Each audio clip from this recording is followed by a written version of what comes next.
Bakit daw po pagka tayo ay bumoboto ay kailangang isang tao lang ang dapat nating suportahan? Meron daw ba anyang freedom ang mga kapatid na ipaglaban kung sino ang choice nilang iboto? Ang tinutukoy po nila rito ay yung ginagawa po nating pagkakaisa sa pagboto tuwing may halalan.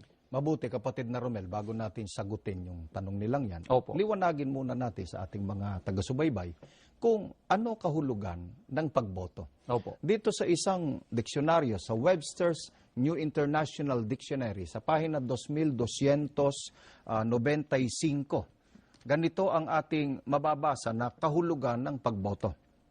Vote, an expression of judgment, isang pagpapahayag ng paghatol. Opo. Sa makatwid, pagka ang isang tao, kapatid na Romel, bumoboto sa panahon ng halalan, siya'y gumagawa ng paghatol kung sino ang inaakala niyang maaaring umugit sa pamahalaan o sa gobyerno.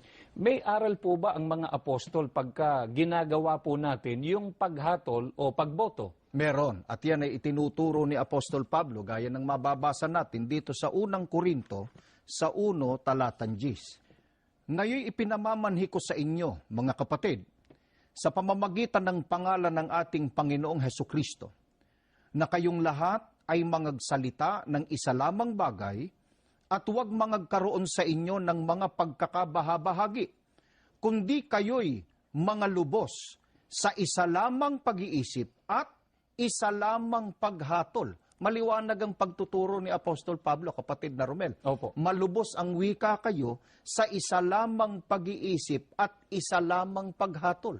At kung babasahin nga natin, kapatid na Romel, yung sali ni Edgar Goodspeed, Opo. binabanggit doon na to be perfectly united in mind and judgment. Mangagkaisa kayong lubos sa pag-iisip at paghatol. Kaya kahit sa pagboto, nagkakaisa tayong mga Iglesia ni Cristo sapagkat ang utos ng Panginoong Diyos magkaisa sa paghatol. Ang pagboto po, mga kaibigan, ay paghatol, kaya dapat magkaisa sa pagboto.